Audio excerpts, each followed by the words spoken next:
It's 8:12, time for Island Tea. And it's the first day of August, AZ, what's up? Yes, good morning to everybody. Good morning, Jamster. Good morning to St. Kitts and Nevis. I hope everyone is having a wonderful day today. Today is August 1st. Today is Tuesday, August 1st, 2023. We are here live in studio on WINNFM and the Island Tea program. And I want to share a quote with persons considering that today is Emancipation Day. A Marcus Garvey quote about emancipation. And it goes on to say, and I quote, "We are going to emancipate ourselves from mental slavery. For though others may free the body, none but ourselves can free the mind. Mind is our own ruler, sovereign." End of quote. And again, I'm going to say it again. Quote, "We are going to emancipate ourselves from mental slavery, for though others may be free, for though others may free the body, though others may free the body, none but ourselves can free the mind. Mind is our only ruler, sovereign. We are going to emancipate ourselves from mental slavery. For though others may free the body, none but ourselves can free the mind. Mind is our only ruler, sovereign." That's the end of the quote, and that's from Marcus Garvey. Of course, today is Emancipation Day, and we're going to take the discussion towards that. We have in studio this morning Carla Astafan. She's not here yet, but she will be. And Miss Astafan, as everyone knows, is the president of the the committee on reparations, And so she is the chair or the president of the reparations committee here in St. Kitts and Nevis. And so she's going to talk today about, Emancipation Day, the events that lead to emancipation, and the need for the day to be better recognized. And we haven't had her in studio for a long time. Yes. so- You know, And- Carla. She's always a good person to speak with, here in the studio. Yes. And then, of course, at 9:30, we have Dr. Cameron Gill, historian, teaches history at Bryant College. Yes. And he is making the case for Marcus of the Woods to become a national hero. So we're going to be talking about emancipation, guys, here Yeah. today. So, we're all going to be talking about how ways in which, looking at how far we have come, looking about our accomplishments, and looking about how we as a people could go even further. And when we look at recognition of the day, maybe that's something that we could do on a national and maybe even a personal level, where we recognize today even greater.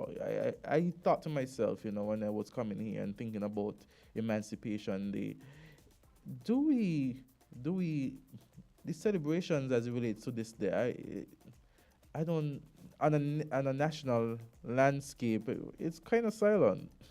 Well, because all the energy gets deflected to Culturama. Yeah, and I You know, guess that's a bad thing, I think. Mhm. Yeah, even the recognition that even in, I'm sure there are groups that Well, and this is the other thing too, is some islands do it on the 1st of August and some Mhm. islands do it on the first Monday of August. So yeah. I think it might might help to clarify things a little better and make things a little more, let's say, make the observance a little more concentrated if Mhm. everyone did it on the Mhm. same day. But I Because- guess maybe it might not be Mhm. practical for every island to do it on the 1st as opposed to the first Monday. Mm-hmm. You know? Yeah, but even a recognition, a little message, even on the day, even if you celebrate, giving the holiday some other day, at least. So how about this? Mm-hmm. You move the cultural. Move the culture. No, wait. Move the cultural day holiday, the second holiday, which is a Uh-huh. Tuesday. Yes. So you have that on August 1st, Mhm. and cultural could continue having the other. I don't know. But then That I don't know. I mean, at the end of the day, to recognize the day, I don't think we have to move the festivities in Nevis, because. But I feel like it takes away from. Mm-hmm. I feel like it takes away from the observance Mhm. and the importance of the the date when you're distracted by. Granted, Culturama. I mean, That's all Culturama. about our culture, But you know. yeah, right. And as originally envisaged, it wasn't supposed to be like your typical carnival, right? Mhm. Um, you could say Culturama.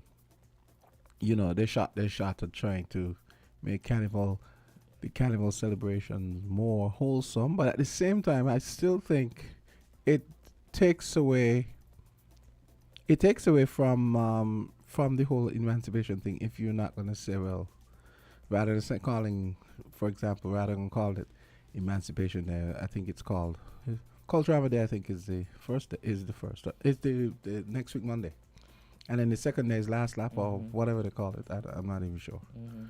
Or Cultural Day might be the Tuesday. Mhm. Someone needs to clear that up for me. Yeah, I mean, I know we have our holiday next week, Monday, you know, and then afterwards we have following next week, Monday, Tuesday. If my memory serves me correct, I think Tuesday is the holiday as well because of the Yeah, Culturama mhm, festivities mhm. that we have. So we have a 2 day holiday. So yes, we basically celebrate, but the day was on August 1st, 1834.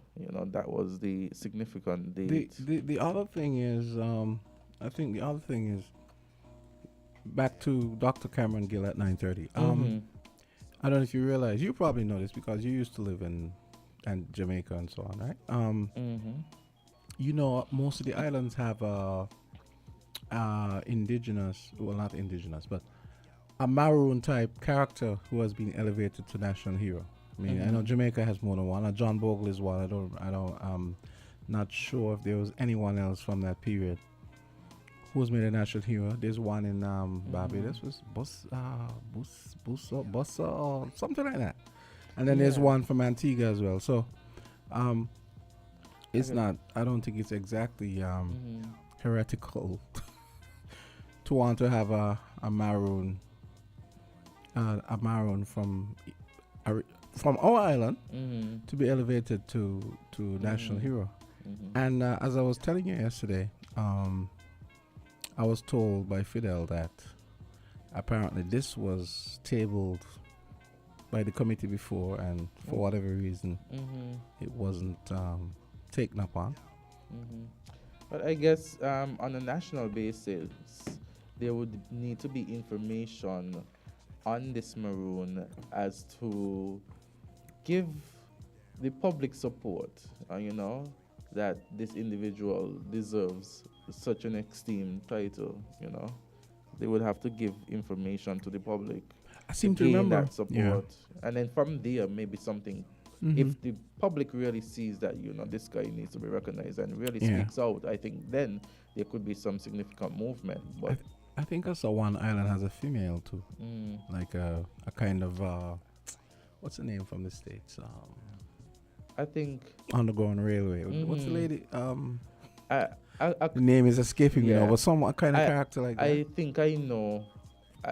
My mind is being drawn, and I could see something of what you talk Mhm, about. mhm. I don't know if that's Jamaica though. Could be, but I mean the discussion. We go on to the discussions when you know. And So we also have our weekly dose today as well too.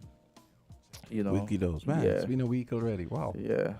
These weeks go by very fast. You want to take a call? Let's Sure. take a call. It's Yes. 821 Island Tea, you're on the air. Hello. Greetings, IT. Hey, what's up? Greetings, how you doing? I am well once you know well, Thank you, thank Once you. you know well, me well. Mm, Okay, give thanks. Blessed Emancipation Day, yes. Yeah, Amen. the special day. Okay, the name that you're trying to remember is it Sojourner Truth? What did she? Well, actually, yeah. She Uh-huh. that wasn't the one I had. That was the name I remember, but it wasn't her I meant. But yeah, same kind of person, same type of character. So that works too. Okay, Exactly. okay, Yeah, that kind of works. vibration. Yeah, that All kind. right. Yes. Exactly. Tell us, tell us about her. We are going to listen. Tell us And about. see how we can participate or we can just observe. Sometimes it's good to listen, you know. Yeah, but Elder, before you go, tell us something about the person that you mentioned just now. So, John, the truth? Yes. Okay. Real life, you know, she just tells herself, the slavery thing and the physical slavery thing now working now. We have to come out of there. And look, and she take them out and move them to an area where I think Canada somewhere around there, so because when they reach across a certain border, them can't mess with you again. And listen, she is a serious woman, you know. If you put your hand to the plow and take it off, you know, she kill you, you know, even if you look like her, you know. Yeah, she takes her work very serious. And it is said that she would take away much more slaves if they had the realization that they were slaves. Yes. Are you with me? Yes. Oh, that's true. Yes. Yes, because you had two different kind of slaves, and you had the house slaves and the field slaves. And some slaves feel like they're in heaven, you know. No. Yes. The rebellion went on still, and, you know, and with a certain set of enslaved. Sorry to say about we use the phrase there, you know, when we use it, my blood crawling, you know, man. Certain enslaved virgin system, we not take chat. I mean, we know nothing with master. If master also burn, we say more breeze, make it burn down. If master baby sick, we say baby for dead.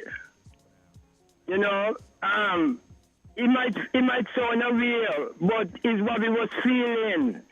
And it's strange, you know, to see that the way we uprise to get out of that, because we'll be forced whatever, and you know,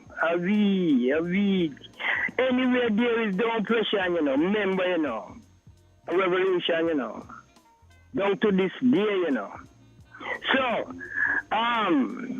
hey, me I tell you, blessed emancipation, make the program go on, because it's full, you know. Okay. Thank you. And you know something too? Yeah, we have full moon time, you know. Yeah, we have Miss Estefan in the studio with us now, so we encourage you, you know, if you want to call back, you can call back. We encourage everybody to stick and stay as we have our conversation with Miss Carla Estefan. Yes. Carla, you couldn't go ahead and have at it. Yes. Carla, come down to this mic. This one down here, number one. Yeah. Yeah, gotta make sure Carla is Good morning, everyone listening Good via morning. radio, internet, YouTube, wherever, on whatever platform. Welcome. I am Carla Estefan, chair of the St. Kitts Nevis National Reparations Committee. I'm a member of, I represent St. Kitts at the CARICOM Reparations Commission. And I'm here today wishing everyone a happy Emancipation Day. Lest we forget. The 1st of August, 1834, was the proclamation of the emancipation of slavery, was read throughout the British colonies. At that time, I believe only two countries, Antigua and Bermuda, got full emancipation at that time. The rest was supposed to go down to 1840. 6 more years of what they called apprenticeship. I like to say, imagine you've been doing something all along and now you're apprenticed to do it. But that was a way in which to appease the planters, you know, and to get them to get more work out of our ancestors for free. Okay? When those of you who study history will know that, you know, of course, there was a shorter time period, but, you know, these planters were very, very ingenious. And so they did a lot to circumvent the laws. We would have learned about stipendiary magistrates who had to monitor them. You know, in addition, they were compensated. So at the end of the day, full emancipation came 2 years earlier than was planned on the 1st of August, 1838. I think we all have to recognize that day. I know there's a push. We've brought it up at CARICOM. I heard you all talking about it a while ago, and I just want to let you all know that there is a push towards the full recognition of Emancipation Day throughout the former British colonies, where emancipation of slavery was the 1st of August, 1834. Okay, that has been talked about. Soon they'll be having a prime ministerial subcommittee meeting. We would hope that that is something that they can iron out. Reparations this is the prime ministerial subcommittee meeting on reparations, should be coming up soon. Okay, so that among other things will be discussed. So I'm happy to be here this morning. It's been a long journey. I mean, no matter, who you are, once you're descendant of an African, you are an African. You come from a people who were royal, a people who had their way of life, their culture, which was taken from them. And, you come from people who were enslaved. I like to tell the people who give tours especially, consider there is no place on the planet called slave. So when you're talking about your ancestors, think about the fact that they were stolen, they were captured, they were put into chained in the holds of slave ships like sardines, and brought to this part of the world, sold into slavery. So they did not come here as slaves. They got very, very turned off just hearing, oh, the slaves this, oh, the slaves that. And this was where the slaves. Who were the slaves? The slaves were our great, great, great, great grandparents. Okay? So let us honor the fact that on this day they fought. And Azard, I know you wanted to start with, how did emancipation come about? Why did emancipation come about? Yes. Because we could have still been there tugging away, right? Yeah, boss, I'll wait until Miss Astafan gets here. Yes, so there are many different aspects. Of course, I heard you all talking about Marcus of the Woods. Yes, Marcus of the Woods came in the 1800s. As a matter of fact, okay, I know he will deal with it fully when he comes to the show, but it was in very close to emancipation time. So he had escaped. So I'll leave that for him. But let us talk about for me, Leonard Stapleton wrote a story in his book, Places of Memory, where the very first slave revolt occurred in St. Kitts. It is possibly the first slave revolt in the region in 1639 in Diaby. I always share it on my tour because it is very significant. We don't know the name. He is unnamed.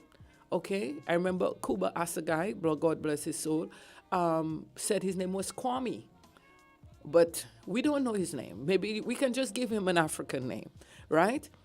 So I am of the view that a monument should be in Diaby because 60 enslaved people escaped the plantation, went up into Mount Lyamiga, up into Mount Misery, and existed there until Governor de Poissy went up there, and with 500, he sent 500 to find 60 people. So I heard they totally went over the mountain. They found all except for one man.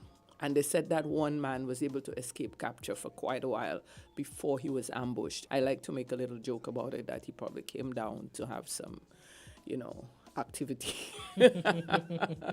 some female activity, and maybe they were monitoring him.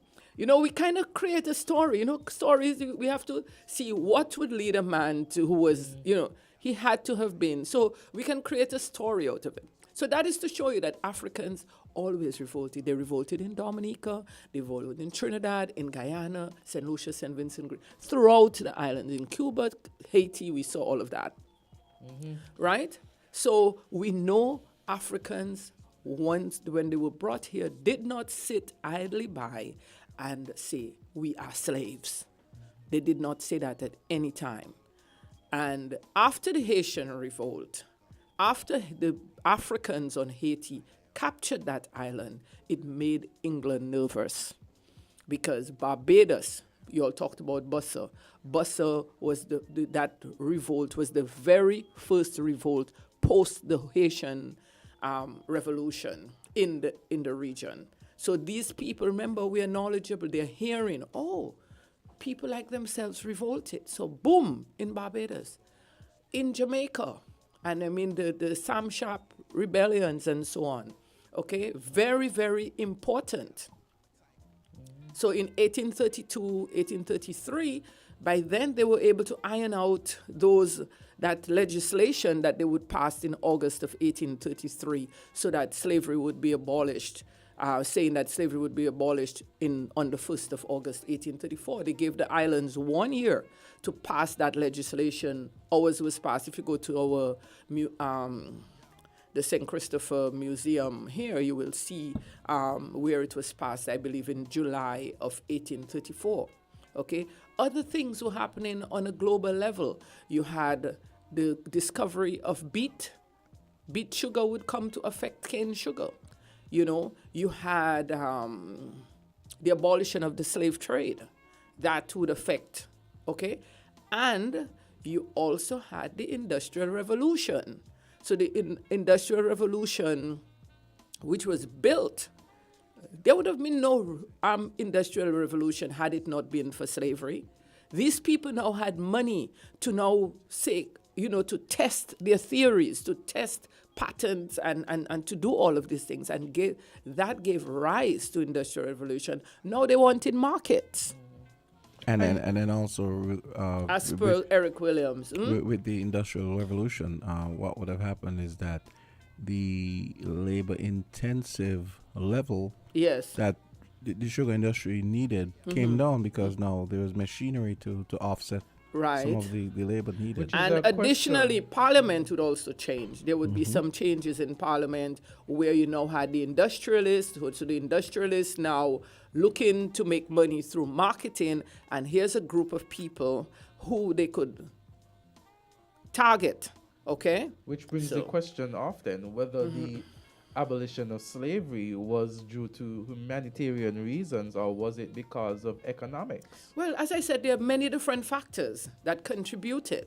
You had the abolitionist movement was very, very active in Britain. Humanitarian what? So no humanitarianism. So yes, so there was some I would say there was some humanitarian because of course had it not been for that abolitionist movement, because not every European was for or Englishman was for slavery. So there were those who were God fighting. will have to come and tell me that. Anyways. They were fighting on behalf. There were all these meetings, the town hall meetings and so on. So that is how the abolition of slavery came about. We were fighting, our ancestors were fighting on the ground, people were fighting in England, and on a level, there was a different scenario, it was changing. So I think that gives us... I remember when I was a student in the fifth form, for the SB, and so we had to write a paper whether or not the abolition of slavery was due to humanitarian reasons or economics, And what did you think? I think it's a little of both, but I think maybe economics might have been a push factor to give those persons who might not have had the humanitarian view some push to say, okay, then this is going to cost us in our pockets, and it's better that we... Okay, but we should also talk about the cruel irony that the plantocracy were paid reparations. Yes, so that needs to be talked about. Yes, so therefore, when we talk about the Emancipation Act, the Abolition Act, there, as I said at the start of the show, they proposed 6 years for the field workers, 4 years for the house workers, for the enslaved who worked in the houses. Now, what do you think started to happen? These planters, as I said, they were very ingenious. So they wanted to now register everyone as a field worker because they want 6 more years. Okay, so they want the additional years. So everyone was now going to be registered, and this is the nonsense that took place. When you said that, it puts in my mind that people don't change even now or then. Yeah, so people, so there they were, and so then they hired these 100 magistrates, if I remember correctly from my Cape history, 100 stipendiary magistrates to go through these islands. So you see how this Caribbean from Guyana to Jamaica, right? All, and of course, magistrates can be bought. Okay? So once you're getting the money, you're going to work. So there was a lot of, it wasn't working. It wasn't working. And so emancipation came earlier because, as I said, the main thing, and even here in St. Kitts, I can't remember, I know I came across it when I was studying, that there was a revolt even during apprenticeship period where people were revolted here in St. Kitts. I need to go back. I think it's Green who wrote about it. I will have to go back to the library and look for that work, and so that I have the right information. But we know, of course, the terrible conditions under which our ancestors work. As I'm reading last night, I'm reading this book that I have here, Introduction to Reparations for Secondary Schools. It's written by Vereen A. Shepherd and Gabrielle D.L. Hemmings. It is actually on Amazon. As you know, reparations will be part of the curriculum. So yes, it's part of the curriculum. You can write, just like you can write on reparations. There will be questions asked on reparations. So this book is a definitive and study. hopefully they'll get the kids will get to write essays on that, so they can bring forth their ideas about and their thoughts about reparations rather than just the rote kind of, this happened, and Yeah. But even in school, it's good to touch it, it's good to keep it there. But I find oftentimes the appreciation of our history comes after those teenage years, when you look back and you could say, wow, this is what was being taught then. Because oftentimes we're in school and we're teenagers and you're not paying attention. You're not paying attention. And even if you are, I think that the significance, because you're still becoming an adult, right? And you still don't understand the world in its full capacity. Yeah. Until you reach a certain age, you start to mature and you're like, oh, so these are the lessons that were being taught. And and thank God, especially with history, Azard is right, because with history in high school especially, thank God for a lot of the engaging teachers we had. Like one person I could tell you right now as a history teacher was Miss Richardson, Dr. Howie's mom. She was one of my favorite teachers. And the thing is, you know that you need to know this stuff, but at the time you're thinking, I'm gonna pay attention, but like, why do I really need to know this stuff? I'm just gonna do it out of duty. But then, like what to Azad's point, when you get older, you start to realize, and especially when you read and you see the line that goes, those who are ignorant of history are condemned to repeat it. Right. And when you start to think about that, and you realize, okay, I kind of see why I need to know this stuff. Yes. And it also contributes to let's say bolstering your sense of self as well, and your sense of your sense of a better self, of becoming a better self. Becoming a better self, indeed. Because I think our people, especially when dealing with other cultures, to have that strong sense of self is to know who you are and to know your standing, because hearing about referring to our ancestors as slaves, you feel like you're at the bottom of the totem pole. Learn about your African history. Recently, I heard Miss Henry talking about what's happening, and she wants to hear about what happened in Africa. We don't have enough time, but for me, setting foot in Africa to attend the ADO convention, this is a convention on human rights and reparations. I did talk about St. Kitts. People were very excited. People didn't know St. Kitts.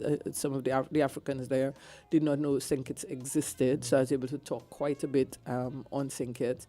I also sat on a panel of on reparations. So I was able to explain to them what reparations mean. I also did that in Jamaica. I'd spoken on a panel there for youth at Mona as well. So being in Africa was great, seeing our people, so many people who looked like us, okay? I even learned there were people who remained in Africa who were caught and were going to be put on slave ships. I met some people from a group in Kenya, and they're like separated because they were from all different parts of Africa and brought to Kenya to be sent off. And so the Really? descendants, yes, and they actually referred to them as slaves, you know, and I'm talking to them afterwards. Like they don't refer to them as, they refer to them as descendants of the slaves who were caught and brought here. So their lineage is not in Kenya, really. Their lineage comes from other places, but they are in a part of Kenya where they are their descendants, you know, and the guy, I engaged him, and he told me that then, you know, it's like almost like you have the Kalinago territory in Dominica, where you don't actually own the land, so they're able to use the land, but they do not have land rights, basically. When you were at the conference, but there were lots of other things. when you were at the conference, were you able to get a sense of the interpretation that those who are living in Africa have of us here in the Caribbean? Oh, they were very welcoming. I mean, they were very, very welcoming. Our cultures are very similar. You know, they were doing the making of was it maize or some? I think that's what they call. Yeah, and pounding. I actually took a video make the ugali. You know, yeah, the presentations were good. They signed a memorandum, okay, and yeah, so people were people were very hospitable. People would see me with my heavy bag, you know, that I'm walking around with, and they say to me, "Can I carry your bag for you?" You know, I was like, "I can carry it." She took up my bag. Yeah, you know, I like that. Nice. But just that, you know, sometimes if you know, I guess they probably see I'm older. And Just to be but a just little- giving you that. You don't look older anyway. but just to be a little facetious though, you said you told them about St. Kitts. You must have told them about Dominica as well. I was representing St. Kitts and I know, Nevis. I did. I know. You know. I was representing St. Kitts and Nevis, so I pushed St. Kitts and Nevis. Okay. I talked, and I actually even mentioned the CBI as well, because, you know, and so people were very excited about that. Yes. I told them we have this citizenship by investment program, you know, so I went into, give them all about St. Kitts, what our history is, and so on. So yes, they were very, very excited. People after, you know, as a matter of fact, because of that, I was able to be given a name. I didn't even know that was coming. Yes. So Tell us about your name, yes. Yes. So on the last night. You know, I'm going to call you that from now, right? Yes. I haven't been on the radio. I think people should, you know. And the thing about it, right, it has to be a name that she likes. Yes. Because had it not been a name that she likes, she would not have told us here on national radio. I know, what I mean? You know, it was so fitting. So I get a call Sunday morning. I'm leaving in the early hours of Monday morning, right? And I said to meet King Iganda, and he said he wants to meet with me. So there were other kings there and queens. And he said that he called them because he feels that I have made a long journey, and they feel that I have the sort of energy they saw in me. They want to give me a name. So I went through this whole ceremony there in the room. Yes, like the king is and the queen putting a stick on my shoulder. And here am I thinking that you're just going to get a little nickname, like, you know how persons just give you a nickname. No. So then they came up with this name for me. And just like you said, I was like, wow, how did they come up with that name? Queen Mother Akiai. Yeah. A-K-I-A-I. Arise, Queen Mother Akiai. Akiai. It means firstborn. Firstborn. wow. Okay. Yes, and I am a firstborn. You know, and it has 5 letters. Now, all my children and myself, our names have only 5 letters, and to me that was just fantastic. And so, you had no previous discussion no about... previous discussion. I'm telling you, I was like, wow.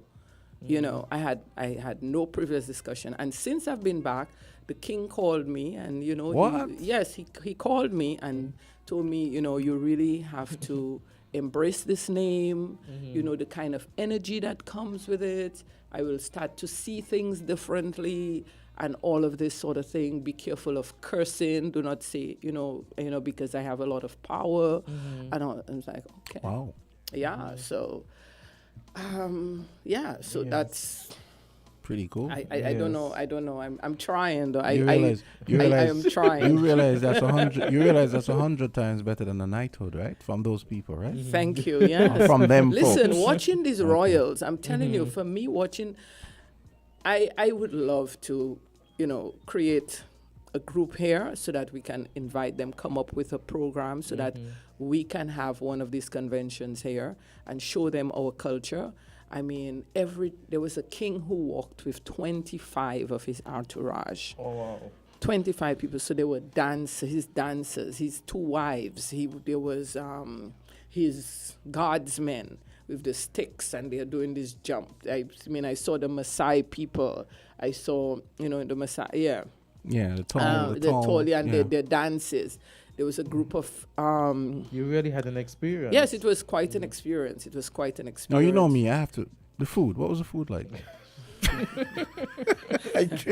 The food was good. I knew he was gonna laugh. The food was good. We have a running joke here in studio. I think I liked I like the ugali. I don't, there What's was that again? It's ugali. I similar to like a mashed. Yeah. It's a mash thing. I think Anoite told me about that. Yeah, although yeah. It's they have brown ugali and they have white ugali. It's sort of bland. I think it's made. I don't know if it's cassava or maize or something like There's that. one thing I noticed when I watch YouTube videos about like African cuisine, like Ghana. And you know how out here we're very Europeanized, and we don't realize it. We eat the salads, which is good. But you realize they don't eat salads in the same way. Well, I had a lot of green. That But it was spinachy, yes, cooked nicely, yeah. sautéed green. So But they don't eat it when raw. you travel, Yeah. sometimes you get The runs. no. Well, I did get sick actually. okay. I did get sick, but I got sick because one of the programs went so late and I hadn't eaten properly. Oh, So by the time I ate, my stomach was a mess. So I Okay, was so puking and it stuff. wasn't a Yeah. Mexico type situation. No. It was more my stomach. I have stomach issues. Yeah, So, okay.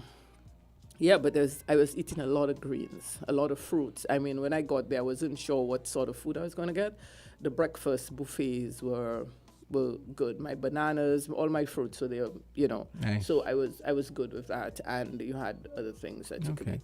But anyway, let's go back to emancipation. Yeah. So one of those days I need to come and talk about Africa. I did go to, one of the things I had to do, it was right on the beach, I have to tell you. So Carla did get in the water, eh? Okay. How was the Okay. beach over there? It was beautiful. I'm happy to know that I went in the Pacific Ocean because it's it's caressed by the African Ocean, by the Pacific Ocean. No, Indian. No, Africa. You said Kenya, Kenya. Is it Indian? so it would be India. Indian. Yeah. Okay. Yeah, Indian. Indian. Yeah, the Indian Ocean. Yeah. Yeah. But are there as concern? I know in Ghana, I've seen videos in Ghana where people give Black Americans the side eye in Ghana when they have on bathing suits, because apparently when they go to the beach they wear these, like robes. Is it as conservative as that? I went in my swimsuit. I know there was no issue. No, there was no issue. All the thing is that just like here, or maybe even worse than here, those vendors, those vendors, they were like, as soon as I reached down, those guys were on me, like, showing me what they sell. Well, no, they don't. They are very good actually. They engage you. So but like one day there was a guy who I was about to swim out in the water, and he said no, there's a stingray. So he stopped me. So he In said English? he told me there's stingrays, so he told me don't go out. And he showed me as the stingray just fluttered by me. I said, okay, What? yeah. So he stayed and watched me while I stayed in the shallows. Yeah. And then by the time I came out, he was ready to sell me something, like, one of his. So I ended up ordering some gifts. To And bring I mean, back. after that, at least you feel like, wow, this guy just saved me. So, Yeah. Another day, let me tell you something. We are so programmed. Yes. Let me tell you, I am going to be honest with you. I'm telling you like it is. We are so programmed that you think like, okay, they tell you do not leave the hotel. I say, Carlo, go take a walk. You normally walk in the morning. Go take a walk as you normally do, because the beach was right there at the hotel. I could see my room from there. but leave the hotel grounds and go take a walk. And, I bodaciously went out. I decided I'm going to walk at least 1 kilometer past the hotel. So I went walking, and next thing a guy saw me, and he said, I recognize you from the hotel. So I said, oh, hi, and we chatted. And when he said, we'll walk back together. So we walking back, and then he said, let's go down this way. So I'm like, okay. So I thought it's a shortcut, like an alley to get down to the beach. And I followed. I went, and then we walked along the beach and chatted and, told him my name, blah, blah, blah. We were walking along the beach. And when he got back, by then he's ready. He said, you're going to give me a sale today? And what he makes, some nice little hand pieces. So I ordered pieces for my kids and so on, So, but then, here it is now, Carla, during the day, I'm like, I don't know if I want those things, So he wanted a deposit. So I said, I didn't pay him the deposit. I'm a vendor. Anyway, I was busy and I didn't get back. Well, in the night, about 7 o'clock, I got a call from the front desk. Did you order some bracelets from someone? I said, yes. So now I'm feeling good because this guy who wanted the deposit went ahead because I thought he wasn't going to make the bracelets until he got the deposit. So I went down and he had all the bracelets, and so I paid him what he had asked for. And he says, Madam, why didn't you come back? I was waiting for you. This is the only money I've made for the day. And I was like, yeah. So that was very humbling. I as a vendor, I said to him, I'm really happy that as a vendor you actually went ahead and made it. I'm sorry I didn't come back. We were really caught up in the program all day, and I was really kind of changing my mind about it. But yeah, so I think, so those two things, like one, the stepping out, meeting people, you cannot be afraid. Why are we afraid of our own people? Why I am in Africa and afraid of my own people. So I had to push myself. It's, True that. Yeah. So we get that. There's such a work that has been done on us. I walked out of the hotel another day and I went to a little shop and bought some things. So we really, So Jamsa, Jamsa, is proud about his African heritage, which we ought to be. So I am saying, Jamso, one of these days you haven't been to Africa yet, right? No. You need to go because I can't wait for the story. You were in Kenya too, eh? No, I was in Uganda before. Oh, Uganda. Okay. I can't wait until he goes and gets the stories. I was supposed to go on to Uganda. The conference was actually continuing afterwards in Uganda, but I didn't want to, I only had scheduled for me to be out that amount of time. Let me ask a kind of metaphysical question, because I've heard Black Americans talk about when they get over there, but I guess it's different if you live in a majority white country. Yeah. Right? They talk about just this amazing energy of being. So where I say he needs to visit, seeing people that look like you. I guess it's different for us because it's different for us, but still it felt different. It felt different in that, here I am with all these people who look. One of the first people I saw was a person who I felt looked like Yafin, and who does soaps and oils and so on. And I took a picture of the person and sent it to Anna. I said, "Look at Anna. Look at this person who looks so much like you." So it was on that level. We did do a tour, and I went to Fort Jesus, which was a fort where enslaved people were kept. Because remember, Kenya is on the east coast, and so there were boats that were taking people from Kenya to other places, to the northern, the Arabian countries and so on, and further afield, and some even made it. So you had the east coast slave trade, and you had the west coast. So we normally had people from the west coast, okay? Yeah. So that's... So lastly, before I leave, because I'm looking at the clock, I do have a camp that starts at 9 o'clock. So I have someone taking care of business for me. But anyway, reparations. Why reparations? All of these countries, and I was reading a chapter in the early hours of this morning as to all the countries that benefited, all the countries that were involved in slavery, and just to quickly look at this summary there of voyages under the flags of European colonial powers that traveled to the Caribbean Denmark made 194 voyages. Okay? Total for between the years 1646 and 1823. Place of embarkation, Africa. Place of disembarkation, Caribbean. Total embarked 48,954. Total who disembarked 41,238. Mortality 15.76. That's those who died on the way. France made 3,234 voyages between the years 1575 and 1864. From Africa to the Caribbean, total 1,055,368. Total disembark 913,728, another 13.42. Great Britain, 8,837 voyages between 1563 and 1808, when the slave trade was abolished, from Africa to the Caribbean, bringing 2,454,939 Africans. Total who disembarked 2,106. Last night I was reading about the song, about this, and I could go on. Portugal 314, Spain 1,125, Sweden 12, the Netherlands 1,003. Okay. Sweden? Yeah, Sweden. Sweden has 12, made 12 voyages. I know between 1646 and 1820. So all are culpable. Okay, I was reading about the Zong, because there's a monument to the Zong, that slave ship where they dumped, you remember the Zong case. So No. yes, they would just, so there's a lot. We were just dumping people overboard. Yes, and so there was this case. Azard, have you come across it? The case, I was reading it last night. Where they wanted to get rid of the people because there was a water shortage. Okay, before and after the Zong, murder and racial discrimination in African diaspora history. All right, so that happened, and these people, let me just quickly look at it. There were already 244 enslaved Africans on board the Zong. By the time it left Africa, there were... I'm trying to see. I think 400 and...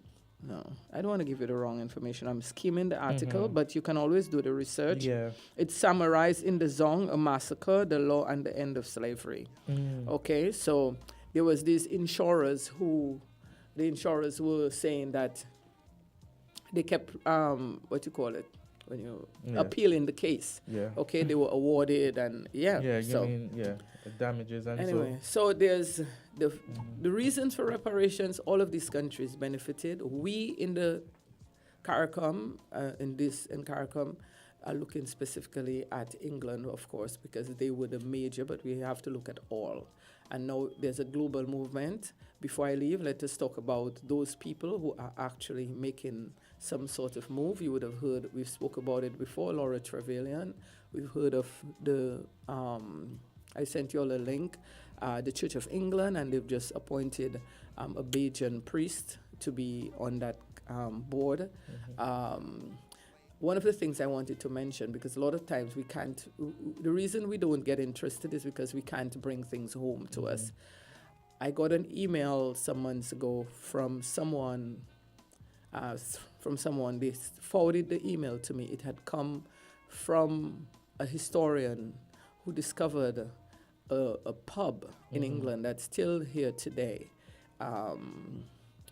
And they have talked about reparations for St. Kitts because their ancestors, the genesis of that business came from people who were in, it started from gains that were made in St. Kitts. So they owned,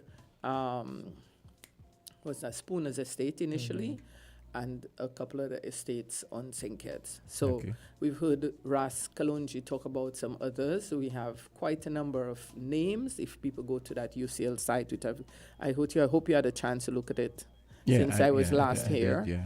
So anyway, in closing, happy Emancipation Day once again to all of you. Thank you all for having me. I know we went all over the place. but that's all part of the. It's all part of. I'm the always same happy thing. to be here. I hope someone was touched today or, want to investigate Absolutely. further. And I like what you're saying about school. I wanted to tell you that even my own children, my own daughter, her teacher is like, Carla, you're so much into history. Why isn't she? But at that age, I guess they just So many things blah, going on. yes. So, yeah, they don't see the importance. So we but want we to have say- to make it, find a way to make it so interesting, like what Jamster I said about know. Miss Richardson. Yeah, because I even know when I people was like in Tony. fifth form, fourth form, she did our teacher had to go and she stepped in and we did some extra classes with her, Yes. So it's a wonderful time. And Anyway, I want to guys. say thank you. Yes. All Okay. right, thank Yes. you. Awesome. We have our daily dose, our A weekly dose, I yeah. always keep saying daily dose. Yes. Our weekly dose. You need medical attention every day. I think we all do, to make sure that we stay healthy and fit. Yes, so we're going to take a short break. 1998, it's Vinny and Mohica, Pete Rock. Hey yo, check this one out. Something smooth, calm me down. Check out. We're different. We're 98.9. 98.9. Win FM. Are you ready to let it flow to light up your life? Get ready for the most electrifying event of the year. It's the Let It Flow to Light Up Your Life sales event at Horsford's Building and Evis Centers. For limited time only, Horsford's Building and Evis Centers are offering an unbelievable discount of 25% off on all electrical and plumbing items. Yes, you heard that right, 25% off. It's time to make those electrical and plumbing upgrade and renovation dreams a reality. Whether you're a do-it-yourself enthusiast or a professional contractor, we've got everything you need to transform your space. From dazzling chandeliers to high-quality wiring, from stylish faucets to top-notch plumbing fixtures, we've got it all. Don't miss out on this incredible opportunity to save big on top brands and the latest innovations in electrical and plumbing. Spruce up your living space, revamp your kitchen, and turn your bathroom from ordinary to luxury and more. Hurry, hurry, hurry! This event won't last forever, so head over to Horsford's Building and Evis Centers today and let it flow and light up your life with our phenomenal 25% off sales event on all electrical and plumbing items. Try Horsford's first, your one-stop destination for all your electrical and plumbing needs. Terms and conditions apply. Antigua Carnival 2023, the Caribbean's greatest summer festival. Join us from July 27th to August 8th for 13 days of pure music, mass, and creativity. Get ready for the iron and the brass, the soca and the sun, the sand and the sea, all in one. Antigua Carnival, where the magic happens. Be there July 27th to August 8th. Antigua Carnival is calling.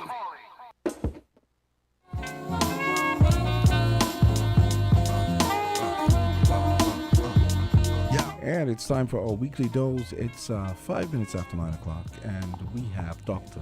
Natalie Osborne on deck. Good Yes. morning. Happy Good Emancipation Day, Natalie. Hi, good morning. Thank you. Same to you too. So we are here and we're here for our weekly dose, and of course it's I like to say the medical corner. We're here with Dr. Osborne. So we're going to go straight into the topic. The topic today is, tell us, Dr. Osborne. Today we're going to talk about bloating and Yes. abdominal bloating or stomach bloating. People often complain about bloating. They say they feel bloated. They have gas.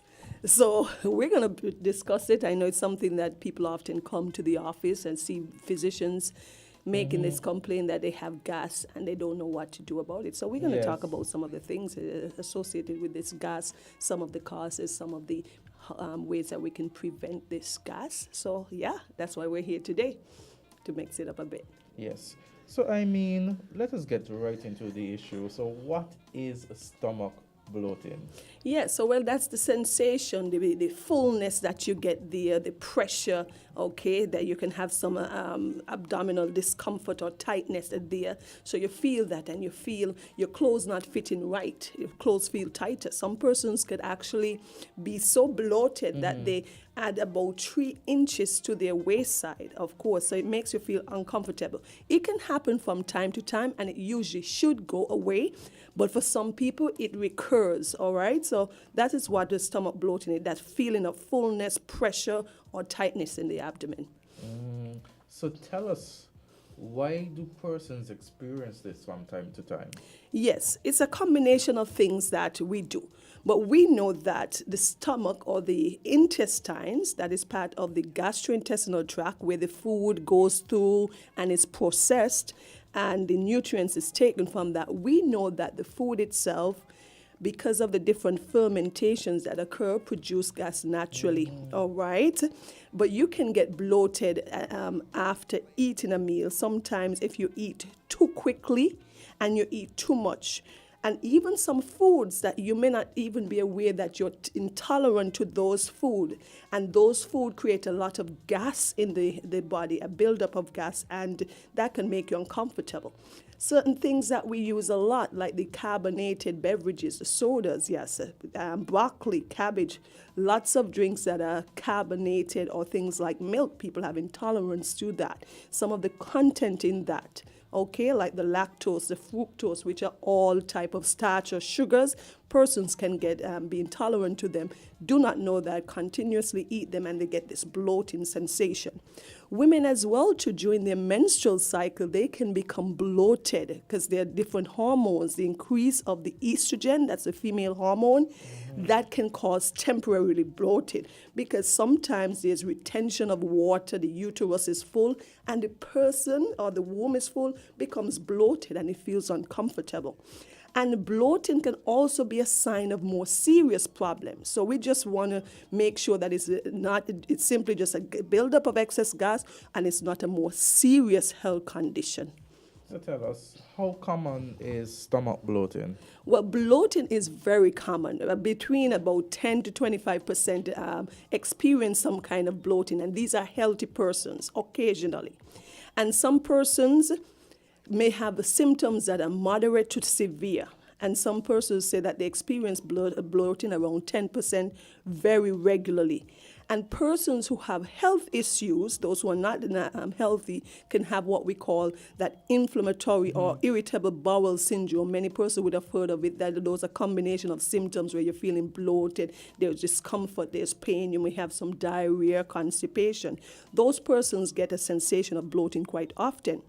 And we said about 75% of women develop bloating during their menstrual cycle, or during the time of their period, their monthly period. So tell us, what are some of the common causes for stomach bloating? Earlier, we alluded to some of them. Some of these common causes is that the natural gases that are byproduct of food, all right? But you can naturally have these, but when there's excess of these gases, you can then have a problem. You can also ingest air. Every time we speak and we communicate, we ingest air when we drink certain carbonated beverages. But usually these escape to when we belch and stuff and do not become a part of the GI system. But sometimes if you have a lot of these gases, they can enter into the bowels and create this havoc. There's also lots of gases being produced by bacteria in the colon because of the process of breaking down a lot of the foods that we eat, like the sugars. There's a process of fermentation there. The byproduct is a lot of these gases that are there, okay? There's certain things that we call, you would hear all the time about lactose intolerant. Lactose is a type of sugar or type of starch or carbohydrate, and that you could have malabsorption of those things. Certain persons who have those things, so they have to limit the amount of these contents in their food, so things that are very sugary. Some persons can't eat ice cream or can't eat milk.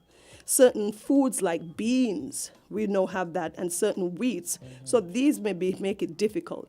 There's certain conditions too, like what we call small intestine bacterial overgrowth, where there's a buildup, there's a backwash of the content from the colon into the small intestine, and it multiplies the bacteria. And then that's excess bacteria there, that excess gas that is being produced. And there becomes an imbalance where they are supposed to have a normal balance of the bacteria that are helpful and those that are harmful. Everything is being kept in check. But once there is an imbalance of that, you produce excess gases. Persons who are constipated, if you become constipated, what happens, and we're saying, you're constipated, so the colon is filled with hard stool, and there's a backup. Things are not being able to go out, and so you start feeling bloated and distended there in your abdomen. So there's backed up poop, as we say, all right, of undigested food, and then you start feeling really uncomfortable. People who've gained weight tend to start to feel bloated. And even if there are conditions where there is just some abnormality in the motility or the movement of the GI tract or the bowels. You know that the bowels is made up of muscles and nerves, and they could have a dysfunction there where they're not pushing the food along, a process that we call peristalsis. So if that is not happening well, you're going to have slowdown of the movement in the GI tract, and these persons come and they tell you, Doc, I'm feeling bloated, I'm feeling really uncomfortable. Yes. So tell us, doctor, because we spoke about some of the causes, you know. How do our hormones really, associate with some of these, causes? Of bloating, yes. Yeah, Especially bloating. with women. We know that 3 in 4 women experience quite a bit of bloating during their menstrual cycle. The hormone, and women tend to always say, oh, I feel heavier, my breasts are heavier during that time, my tummy is a lot fuller. There's a lot of retaining of water, okay, and those are some of the reasons. There's a lot of changes, there's fluctuation in the motility of your gastrointestinal tract or in your bowels. Even a woman who's going to changes during her menopausal years as well too. Yes, because there are changes in your hormones at that time. These women gain weight, they start to feel bloated, they feel full of gas. So that is some of the reasons we have patients complaining of this thing called gas. So I know you have touched, the causes already, but I know that, what are some other causes that we have not touched yet? Okay, so with some of these common things, there's certain things that may cause quote-unquote bloating, but they actually could be serious problems. Some patients may say, Doc, I feel that my belly is getting bigger, I feel that my tummy is getting full, and that is because they have fluid buildup in their tummy. That is not anything good. That usually indicates there is a problem. Is there a problem with your liver so that you have this buildup on fluid? Persons who have chronic liver problems, they can have that. If you have chronic kidney problems, you can also have that as well too. If you have heart disease and your heart is not functioning well, you're retaining out extra fluid in the belly, and then you feel bloated and uncomfortable. If your pancreas, that organ that is responsible for producing insulin to help in the storage and the breakdown of sugars, you can also have that sense of bloating. And persons who have things like gastritis, which is an inflammation of the stomach, or an inflammation in the bowels or the small intestine, they can have that bloating. And worst of all, we do not want a person to think that they're bloated when they have something as serious as a type of cancer. You have cancers like cancer of the ovaries. Women past the age of 60 can develop these cancers. They start feeling bloated and having these non-specific or complaints that they're not even sure exactly what is going on. You can also have cancer of the womb, cancer of the colon, cancer of the pancreas or the stomach that can make the person feel bloated. So you have to do your yearly checks just to make sure that what we are saying that is gas or bloating, it is not something more serious. Oh, wow. So now, we often say prevention is better than cure.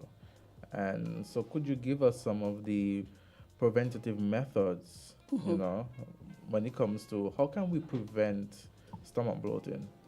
Well, if your bloating is just a simple matter of your diet or alcohol consumption, you can help that by making some changes in your lifestyle. And some guidelines would be you want to eat more fiber. Of course, because we also said that if you're constipated or your stool is backed up, you can have that sense of bloating. So what fiber does, fiber helps make your stool easier to progress through the bowels, so it moves it along quicker and it doesn't overwhelm your system. So you make sure you eliminate some of these gases and harmful stuff that is there, all right? So it sweeps through your system like that. You want to make sure you drink water too. Lots of times we're not consuming enough water throughout the day. Some of these, in these discussions, a lot of the benefits and the preventions are reoccurring. You hear about your diet, you hear about eating fiber, drinking lots of water, getting exercise. We know that activity, physical activity, helps speed up your gastrointestinal tract or your bowels movement. So everything, the activity increases. We call that process peristalsis, where the waves pushes the food along. And once that is happening, it makes the food and the waste material goes through quicker. So that's what exercise does too. You want to make sure that you keep your weight under control. So some of these are things that you hear. Wow. What are some of things that we should avoid?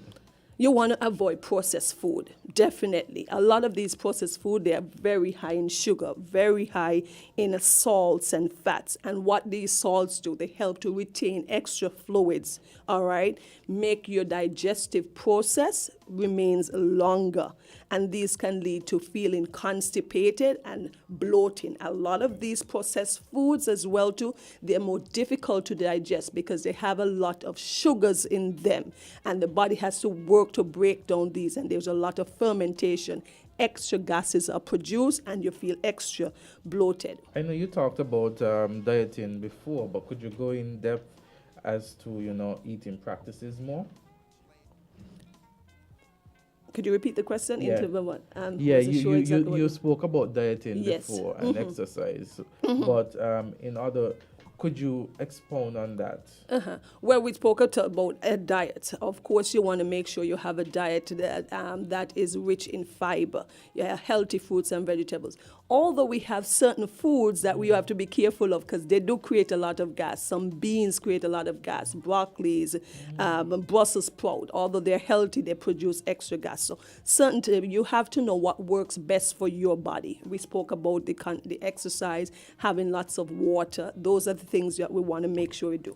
There's some persons who have such difficulty with their diet, they have to eliminate certain foods just to see what creates the problem, and then they start incorporating the foods one by one so that it makes it much easier for these individuals to know what is the problem or what creates this excess bloating. Because what may affect you may not affect everyone else. When should someone be worried about abdominal bloating? Well, really good question, because we don't want you to stay at home thinking, oh, you're just bloated from extra gas or something that you ate. You want to make sure it is not something more serious, because we said earlier that you can have bloating, and that usually may last a couple hours after you would have ate, and then you start passing your gas out, you start burping, and you feel much better. But if you realize that your symptoms are getting worse, the tightness and the pressure that is in your tummy is worsening, and the bloating or your tummy is looking bigger and bigger, you want to make sure I'm trying to intervene. And the days are progressing. It's more than a week and you have not seen any improvement. If you realize that you're not passing gas from below what we call fat or so, you want to make sure that you seek medical attention. That could be a sign that you are not just bloated, that you are obstructed. There's some form of blockage and you need to make sure seek medical attention.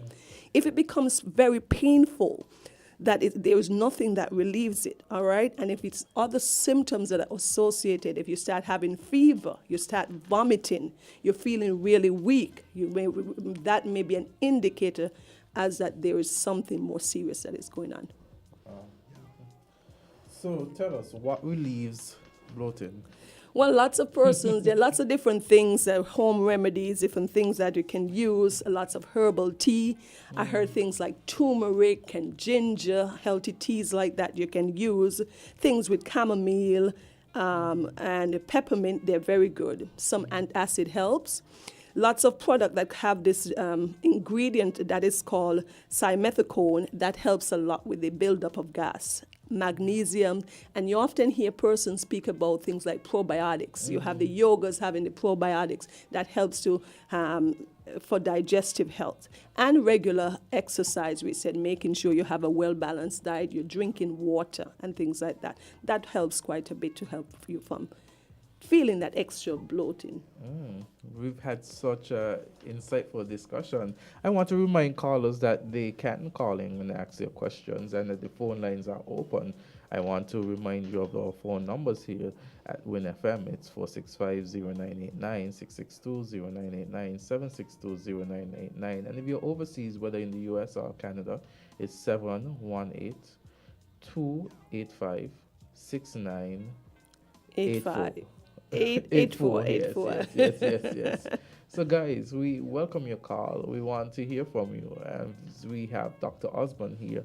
And as she goes through her medical talk with us as we speak about stomach bloating, we want to hear from you. Have you experienced it? Have you known of others who have experienced it? Another thing too, because persons will come often to see a physician, and one of the first things they say, Doc, I have gas. So we want to make sure that we're not putting gas as or blaming gas for everything that happens, because everything is gas. Yes, In our society, everything we say is gas. But we have to realize, you're not feeling well. Yes, you have gas. Eliminate or separate whether it is a serious problem or just yes.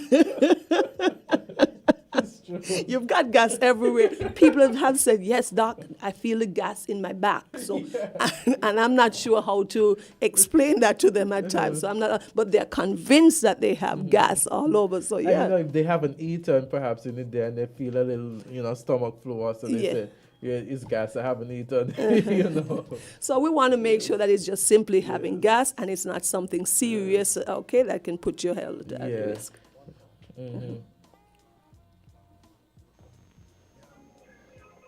Oh, go, caller? Okay, thanks for taking the call. Yes. Blessed patient day to you, Doc. Thank you. Good morning. You're most welcome. Morning to you. Okay, may I listen how describe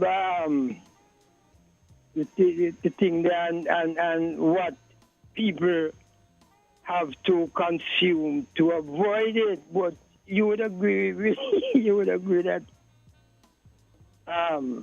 most of what people eat, is what causes it, not true?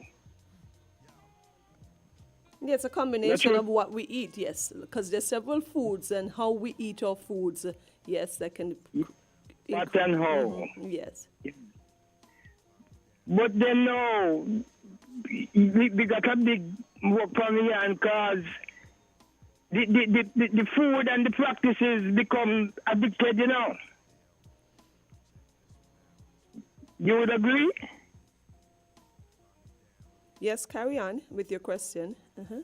That's the question. I ask you if you would agree that the practices, the food and the practices, how we eat, has become like an addiction.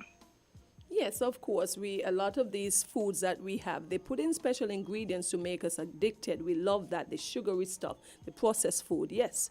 So we said that a lot of these processed food, if we eliminate them, we would have less complaints of feeling bloated or having what we call gas.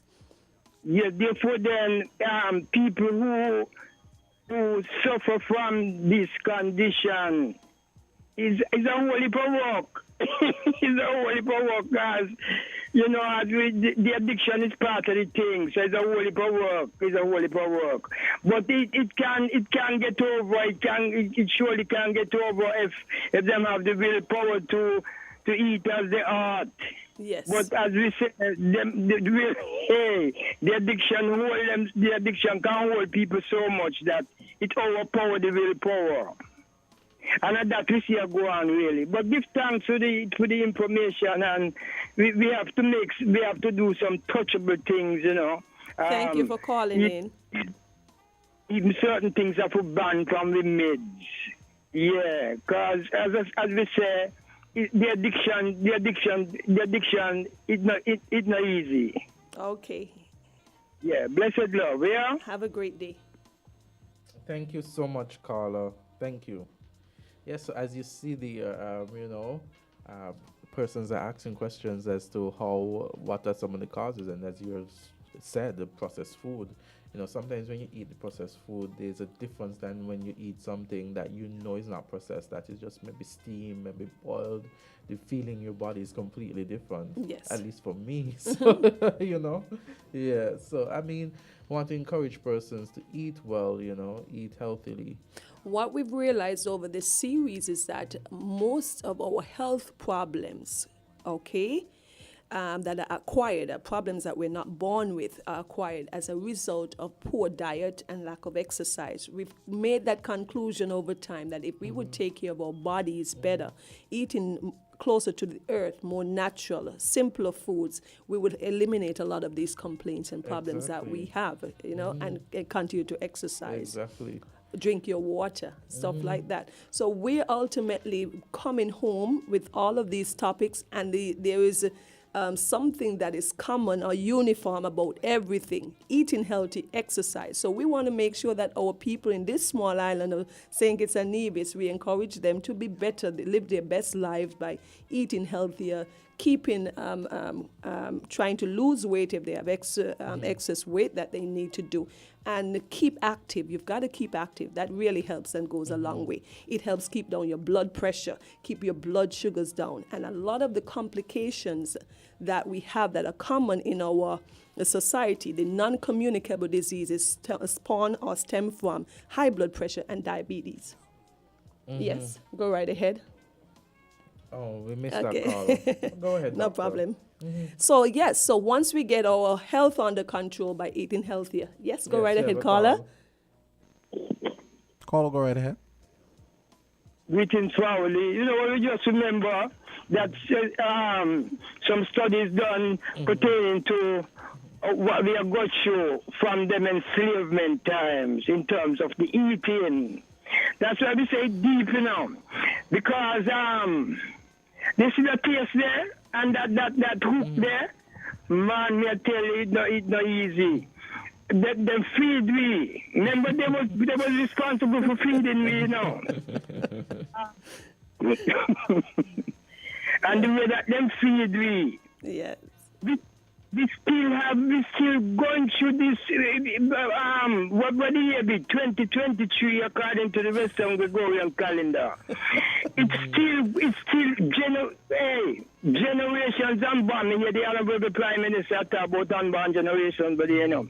But unborn generation will be feeling this thing here of them feeding we. Because when we watch one the thing up to today, you know, the shelf them sell more than the market, you know. Down to today, 2023, you know. Yes. But No, I would say goes beyond that though, because I believe that we are all attracted by the marketing. A lot of us we like the brand food from, you know, the Americas and stuff like that. So I think it goes beyond slavery days, and now persons are more, you know, they like to know they're getting that. I ain't calling no name, but they like certain food, you know. But you're especially correct. Americanized Marketing food. is Yes. very important, and billions of dollars are spent on Yes. marketing yearly to get us attracted and keep us coming back to this food. And another thing I want to add, our lives have gotten so busy too. Yes. And I find it is very hard sometimes because you come home late, you don't want to cook, you want to grab something that is easy, and then it tells us to lead to those things Precisely, that 'cause- are unhealthy. Yeah. Yes, precisely, because sometimes you're looking for something, a healthier option, and then you realize based on the time that you don't have. Yes, you got to grab something and go. Yeah. Yes. Okay. Before we go up the line, we hear the points they make. But if we tenaciously embrace the consciousness to know that the advertisement that are holding me is all coming from their system same way. And in terms of getting something quick to eat, the solution to that is loving myself more. Because when you love yourself, you know, to the way you're supposed to love yourself, you know. No, the script in here get dashed right now. You Okay, realize, so yes. Thank So you. we're going to thank you, Eli. Thank you for your contribution. We're about to wrap up the program. Yeah, we're going. Yeah, we're about to wrap up the program. So we're gonna we're going to allow the doctor to give some, some parting words and advice. Thank you so much. Thank you. Yes. Well, once again, it was a pleasure to be here with you, Yes. Azard. Where's your Miss Candisie? Well, unfortunately, she could not be here, but she'll be here soon. Okay, all So right. So I think we have her, this week she had to, she had some business she had to take care of. Okay. Yes. We had so it's always wonderful to be here, and I hope that our audience would have learned something today. I've said from the beginning, we've got one objective, is to make sure that you learn something new every time we bring the show live. So thank you for listening, Yes, and no have a problem. beautiful rest of the day.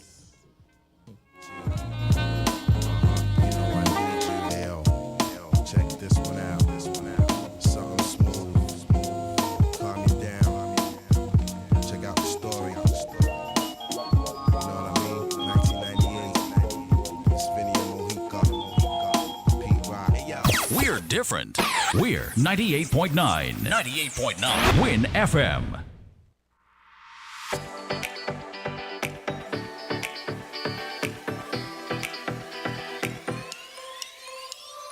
Rams the good food people, always there to serve you. Rams the good food people, locations right near you. Rams the good food people, in-store specials for you. Rams the good food people. Rams. When you need better service, Rams is always here. Better value, better prices. Rams is always here. Rewarding your loyalty. Rams is always here. We are community. We are family. We are family. Rams for you and me. We are community. Rams for you and me.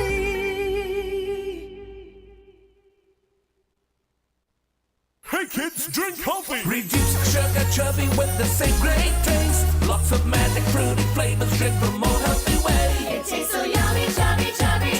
25% less sugar chubby. Be active, be healthy, drink lots of chubby. Kicking football, playing cricket, having fun in the sun. It's chubby. Reduced sugar chubby keeps you cool and refreshed. It tastes so yummy, chubby, chubby.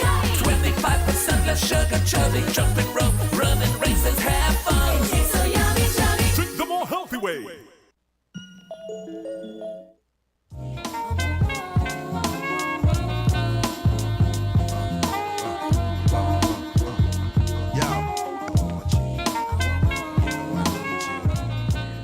It's 9:34, and as promised, we've got Dr. Cameron Gill from the Bryant College,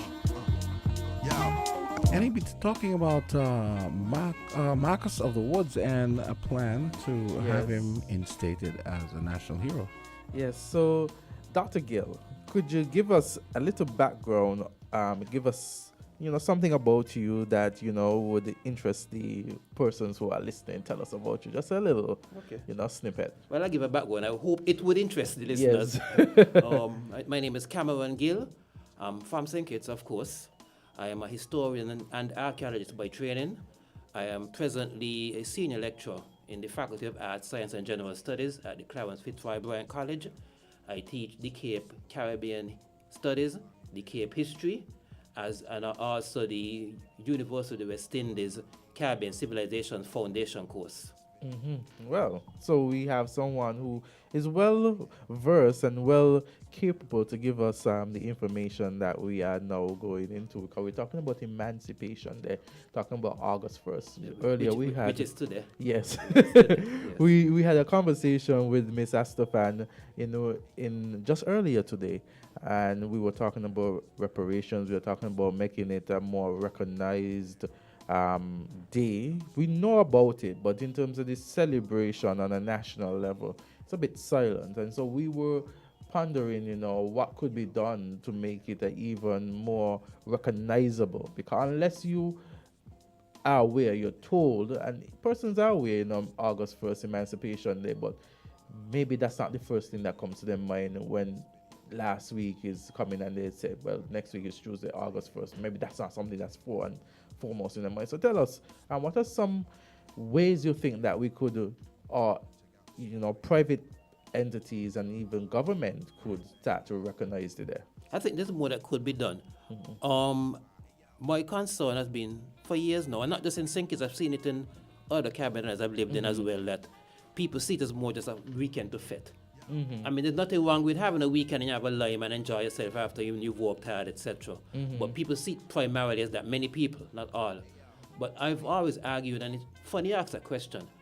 I remember years ago, this would have been maybe around 2010, 2011, right here on Win FM, and I was speaking with Tony Frederick, and we had a similar conversation.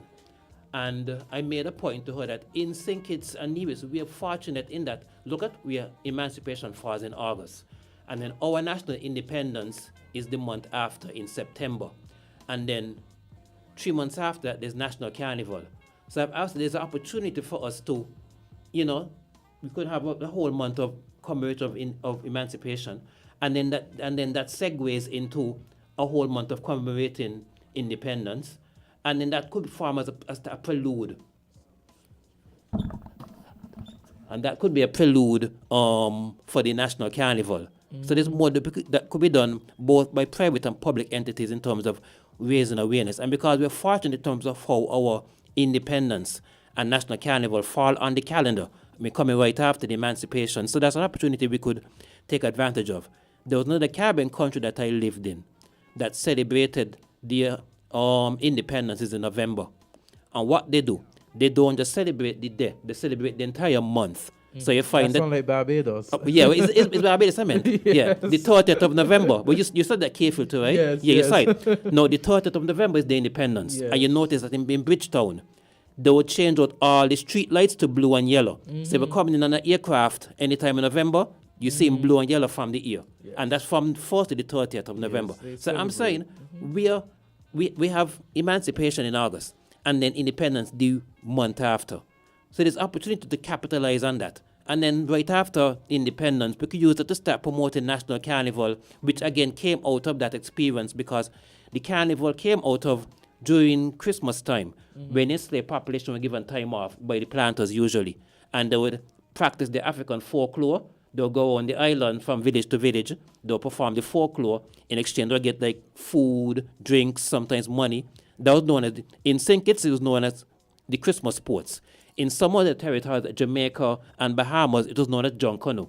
So a lot of people don't realize that, but John Canoe and Christmas sports, basically the same thing, okay, but just different names in different territories. And then from the 1970s, it was rebranded as National Carnival and now Sugar Mass.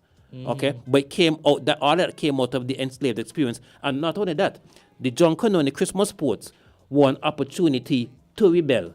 So you find the enslaved use not necessarily the folklore, but to rebel against the authorities. So much so that in the Bahamas, etc., they tried to pass legislation to kind of inhibit some of the festivities, and in St. Kitts as well.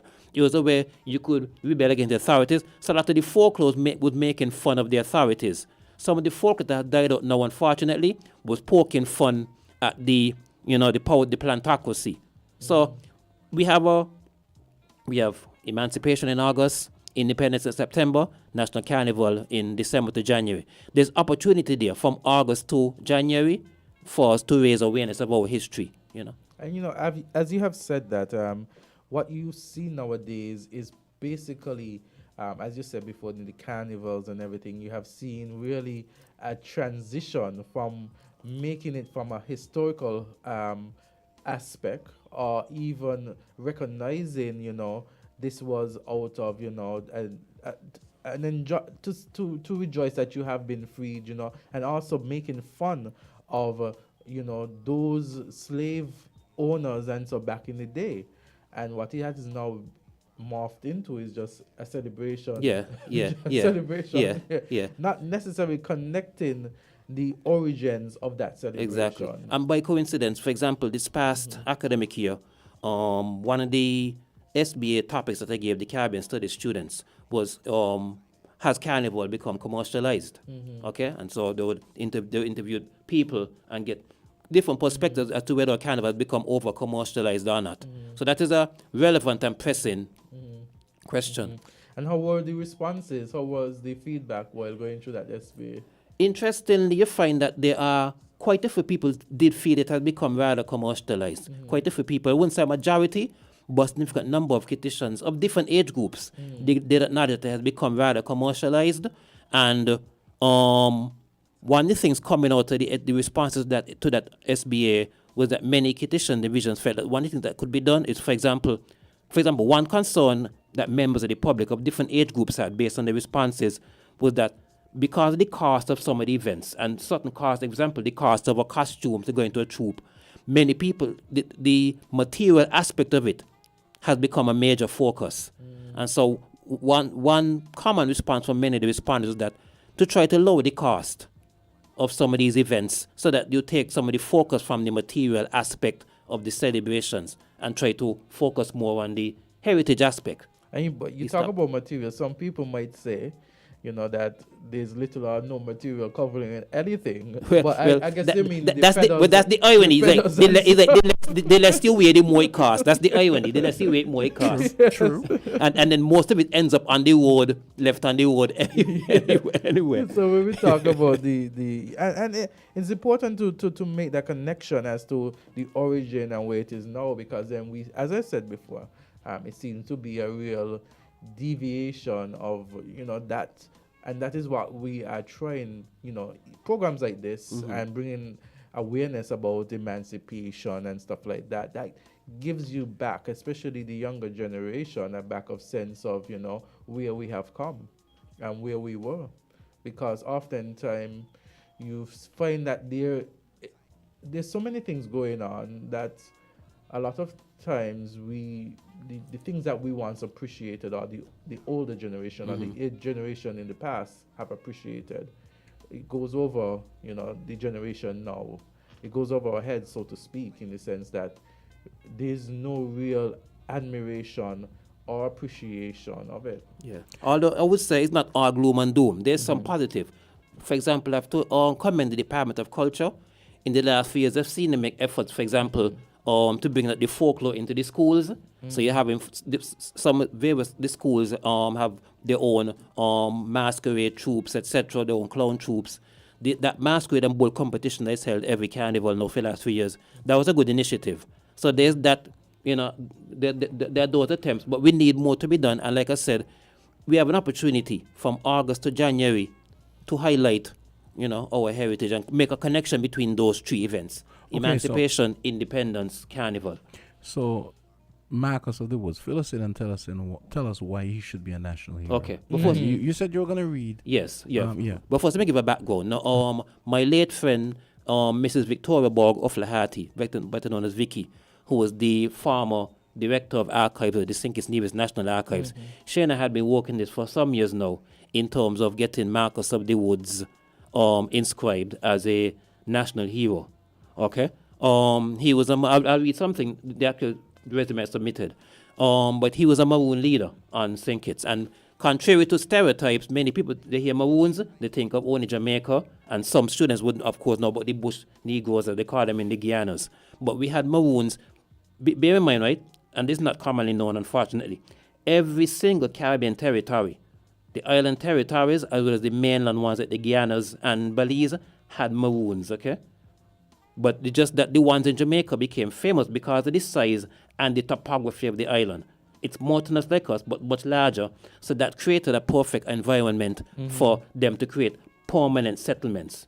Whereas the Maroon communities in smaller territories were more transient, set up camps and move around from place to place. For example, there was a Maroon community in the Southeast Peninsula led by an escaped African by the name of Antigua Jack, okay?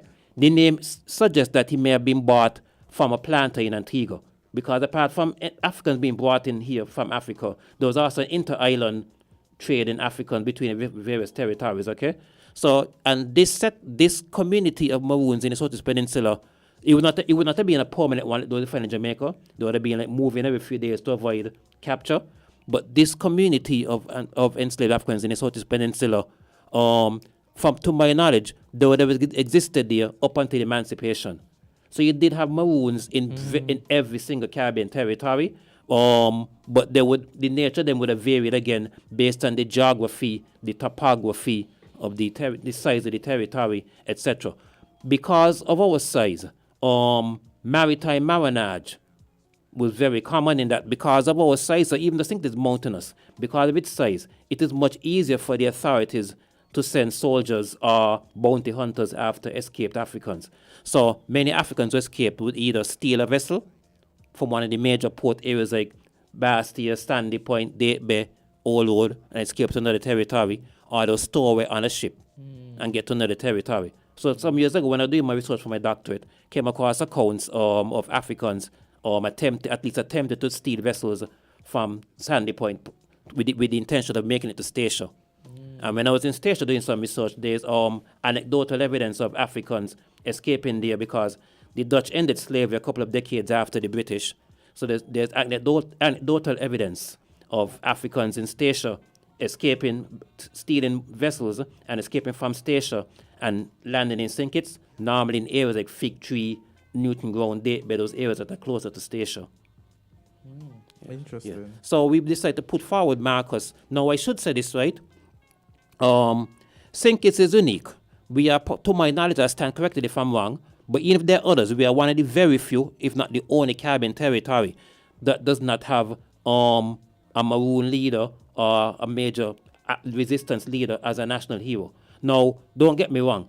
Every single one of our current national heroes deserve that title, and some of them are overdue when they got nominated. So every single one of our current national hero deserves to be a national hero.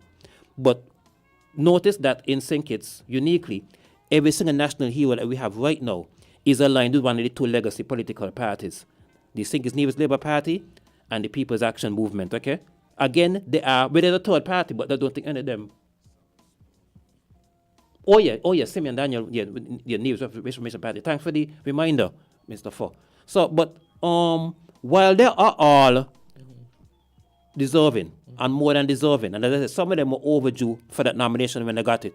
We have to remember that while they played a very important role in our struggle for independence, self-determination, sovereignty, the struggle did not begin with them. Okay, they were an important chapter in that struggle, but the struggle began before them. The danger we run into, especially with our younger population, is that we give the wrong interpretation of what it takes to be a national hero, one, and that they don't understand that the struggle went on for centuries, okay? From the time the first enslaved Africans were being brought to the Western Hemisphere on the first Spanish ships in the 16th century, Africans were always resisting, okay? And that struggle continued. When emancipation came, it continued in the labor movement up to the 1930s revolt, the Buckley's revolt, etc., up to the agitation for independence. The struggle is continuing even now because, you see, for example, the EU is threatening us with our citizenship by investment program. So they are trying to threaten our economic sovereignty because apparently we are not supposed to be able to feed ourselves. We are supposed to keep begging them for aid. So the struggle is continuing up until now. Now, one of the challenges that I and my colleagues who teach history, whether at the secondary or the college level, one of the challenges we face is getting students to see the relevance of slavery to the present day, okay? And not having a resistance leader like Marcus in our pantheon of national heroes, it contributes to that lack of awareness. Because you need to understand that these resistance leaders during the enslavement period and the immediate post-emancipation period, they laid the foundation for those who came after, okay? So I'm going to read the nomination I submitted. I submitted this on behalf of myself and Mrs. O'Flaherty literally a week ago from today. I submitted it last week at government headquarters to the secretary, put it in her hand to the secretary of the National Honors Nomination Committee. So let me unlock my phone and I'll read it now. Now, this nomination, as part of the nomination, you have to submit a resume on the back of the person who you're nominating. This nomination is in two parts. There's the background of activities and there's the justification for nomination as a national hero. The background is based on the research that Vicky would have conducted on Marcus. And then the justification, I built on that and looked at his relevance nationally and looked at the comparative analysis with other territories to create an argument for why he should be a national hero. Okay? So I'll go ahead into it. Okay, background. submitted by Dr. Cameron. Well, first of all, resume for Marcus of the Woods, submitted by Dr. Cameron Gill and Mrs. Victoria Borg of Lahati. Background of activities. Marcus first drew the attention of the authorities on St. Kitts when he ran away from Hutchinson Estate in 1813. A list of runaways submitted to the council in September 1814 showed that Marcus had been at large for 10 months and stated that he sabotaged provision grounds and wounded 3 steers, that's cattle. It was not long before he acquired a reputation as a, quote, notorious runaway and depredator, end of quote. The following year, he and other runaways were captured, but not incarcerated due to lack of evidence. The council and assembly were fearful that if released, Marcus and his band would become a threat to public order again. Therefore, it was decided to put them in a convict gang tasked with repairing roads and other public works. The 1829 slave register shows that Marcus was purchased from the public by Anthony Cunningham. Mr. Cunningham would have owned the Cunningham estate, which is in Keyon area. In 1831, Marcus escaped enslavement again, good for him, and led a band of 30 runaways who were very active between Stonefort and Vambell, right under the noses of the garrison at Brimstone Hill. So notice that he escaped from an estate in Keyon, but he and the group he led, the activities range as far on the leeward side as right under the Brimstone Hill Fortress, which is, of course, the most heavily manned garrison in the English-speaking Caribbean. Marcus's activities intensified in 1834, which is the year of emancipation, and in that year he was also wanted for murder. Marcus possessed a shotgun and was proficient in its use. So he was trained in the use of firearms. After the Declaration of Emancipation was passed, martial law had to be declared on the island. The former enslaved population resented the apprenticeship provisions, especially as they were aware that the enslaved in neighboring Antigua were granted immediate freedom. Let me pause and give a brief explanation. Now, when under the Emancipation Act of 1834, the British government put in this apprenticeship provision. So the enslaved was supposed, based on whether you were a field slave, based on field slave or domestic, you're supposed to work continue to work 6 to 8 years as an so-called apprentice for the master. Now, as I was explaining to my students, as an apprentice, you're supposed to be learning a skill. If you're an apprentice mechanic, carpenter, stonemason, plumber, whatever. 6 or 8 more years doing the same thing, making the master's bed, cutting cane. You're not learning any skill. You're doing the same thing that you're being forced to do and for free. Okay? The enslaved population, I mean, imagine 3 of us were alive in 1834. You're told you're free. But then the same breath you're told you have to work another 6 years, etc. I mean, that does not, for the planter, that's not going to go down well with you. And also they were aware, because even in this age, a century or more before social media, news would travel fast still. In Antigua, the planters decided that they would not have any apprenticeship. Not because they were more benevolent, but they had that luxury. Antigua, even is larger than St. Kitts, is not mountainous. The plantations dominated much more of the landscape. So the enslaved had very little option in terms of like leaving the estate and squatting on a piece of land and setting up their own peasant farm, etc. So the plantocracy in Antigua knew that the enslaved depended on them. So they could afford to dispense with the apprenticeship, okay? But the farm enslaved in St. Kitts, obviously, they wanted their freedom. So this led to unrest, okay? So 3 weeks of unrest ensued, and most of the formerly enslaved population abandoned the estates, large numbers of them taking refuge in the hills and apparently joining Marcus. In a letter dated 11th August 1834, A.P. Parkson, the manager of Cunningham Estate, claimed that no order may be expected in the country unless Marcus is taken. A report to the Assembly in June 1834 showed that there were close to 100 enslaved persons absent from various estates on St. Kitts. Now, the resistance ended by the 18th of August and martial law was terminated. There is no record, however, of Marcus ever being captured again or killed. Okay, now that's the background. Now here's the justification for nomination of Marcus of the Woods or Marcus King of the Woods, as he was also known as a national hero. Although mountainous, St. Kitts' small size precluded the establishment of permanent Maroon communities, such as those in the Jamaica and the Guianas. With the exception of the Black Caribs in St. Vincent, who were the descendants of Kalinago and escaped Africans. So with the exception of the Black Caribs in St. Vincent, this geographic limitation prevented permanently entrenched Maroon settlements in the Lesser Antilles. However, Marcus of the Woods is unique from both a national and regional perspective for the following reasons. Firstly, unlike other Maroon leaders whose resistance activities occurred in the pre-emancipation period, in other words, before 1834, Marcus's activities spanned both the pre- and post-emancipation periods.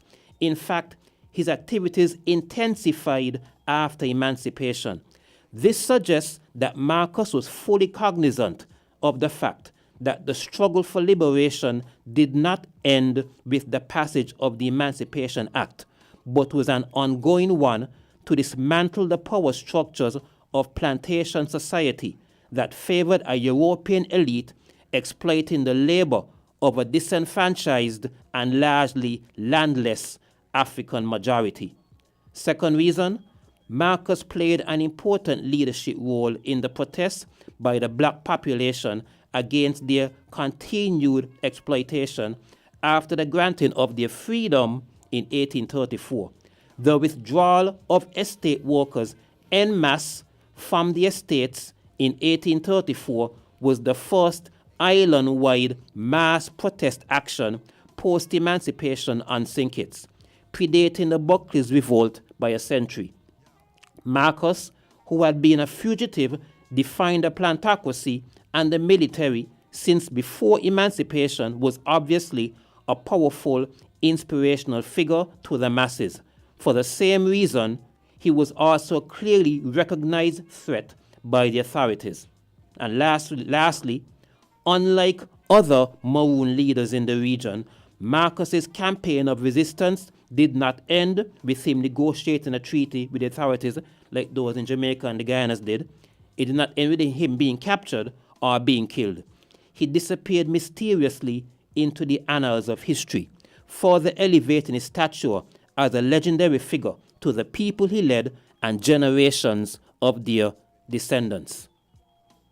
And that is the nomination for Marcus of the Woods as a national hero of the Federation, hopefully soon to be Republic of St. Kitts and Nevis. Okay. Wow.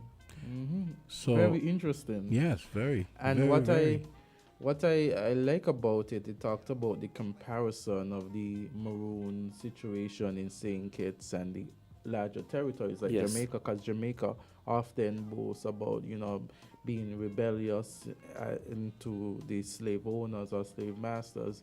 And, sometimes we get the idea that maybe what so happened to us? Why did we, become so, in a sense, the idea, not that it is reality, but the idea is that we might have been more passive. But the fact that you said it's more difficult for us to actually have settlements in the mountains, like how Jamaica, because Jamaica has a large and the Guianas, which are huge and with a jungle. bigger than Jamaica. Yeah, for example, the RSS, they do their jungle warfare training in Guyana. And Belize, actually. And Belize. Yeah. And Belize. The British Army and the British Royal Marine Commandos, they do their jungle warfare training in Belize. So that gives an idea of the territory you're dealing with. Right? Now, the comment you made just now, right, Mr. Gumbs, I'm glad you said that. Now, all of us, and I'm sure most listeners would have heard this already, all of the rebellious slaves, I don't use the word slave, but it's quoting what people say. I prefer to say enslaved people, but I'm quoting what people say.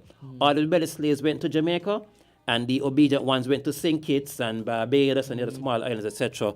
So let me make a comment on that. Now, of course, Jamaica has every reason to be proud of their rich history, okay? They have a very rich history of resistance, and they have Nani as a national hero, quite rightly. That's the thing. That was the lady I was thinking about. When Nani I of the said, Maroons, yes. They have every reason to be proud of their history, okay? But let me correct that ideology that for somehow we were less rebellious. Slave revolts were common in every single Caribbean territory. And in St. Kitts and Nevis, we had several revolts during enslavement on both islands. In fact, and there was one on Nevis that was led by a black woman. So there were several. You had one case of escaped Africans holding off a French army for a prolonged period of time in the hills of Nevis. So you had several revolts. What? And in all of the territories, from St. Kitts, Antigua, Barbados, etc., revolts were common.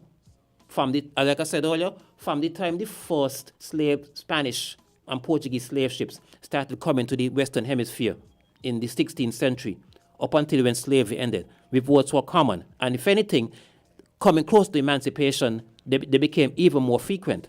That is why the British ended slavery years before they were planning to, because they began to fear that if we don't do it, we're going to end up with a Haiti on our hands, where, to quote one British parliamentarian, is either freedom from above or freedom from below.